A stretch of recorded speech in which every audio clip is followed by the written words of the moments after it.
नमस्कार दोस्तों, स्वागत है आपका मेरे YouTube चैनल में। आज मैं बात करने जा रहा हूँ सुषुम्ना नाड़ी की। हमारे 3 स्वर सबसे मेन रहते हैं। एक होता है ईड़ा जो लेफ़्ट साइड प्रवाहित होता है, एक होता है पिंगला जो राइट साइड प्रवाहित होता है, और थर्ड वन होता है सुषुम्ना जो दोनों नाक से प्रवाहित जब होती है सांस तब उसको सुषुम्ना कहा जाता है। सुषुम्ना में क्या कार्य करना है और उससे अपनी मनोवांछित चीज़ों को कैसे प्राप्त करना है, आज मैं इस बारे में बात करने आया हूँ आपसे। आपको करना ये है कि जब दोनों स्वर चालू हों उस वक्त आप भगवान का भजन करते हैं, योग करते हैं, ध्यान करते हैं। ये 3 चीज़ें आपको करना होता है जो सबसे ज़्यादा फलदायी होती है।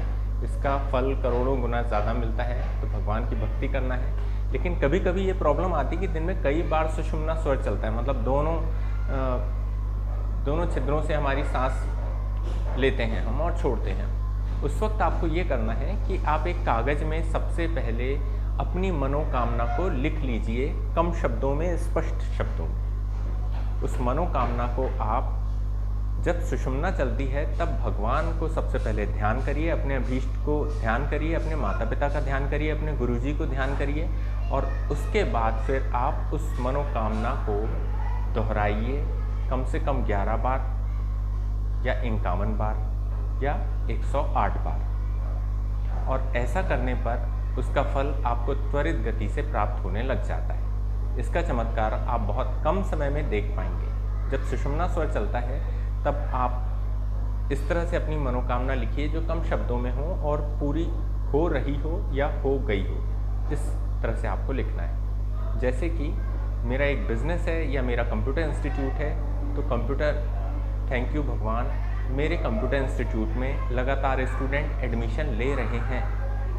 मुझे दिन दूने रात चौगने रुपए का प्रॉफिट हो रहा है। इस बात के लिए मैं आपका धन्यवाद करता हूं प्रभु। और आप इन सारी चीज़ों को जब बोलना स्टार्ट करें तो सुषुम्ना नाड़ी जब चलती है तब आप एक गहरी सांस सबसे पहले अंदर ले लीजिए।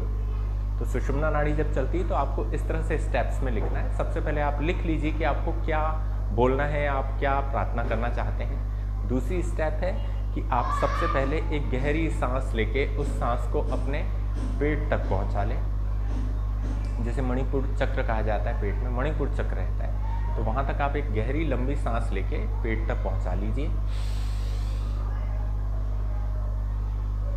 और जब पेट में पहुंच जाती है तब सांस को रोक के फिर आप अपनी मनोवांछित जो भी चीज़ें हैं उसको दोहराना स्टार्ट कर सकते हैं। जब आपकी सांस थोड़ा सा आप अनकंफर्टेबल महसूस करते हैं तब आप उन सांसों को छोड़ सकते हैं। फिर से आप ले लीजिए गहरी सांस और फिर से ये प्रक्रम चालू कर दीजिए।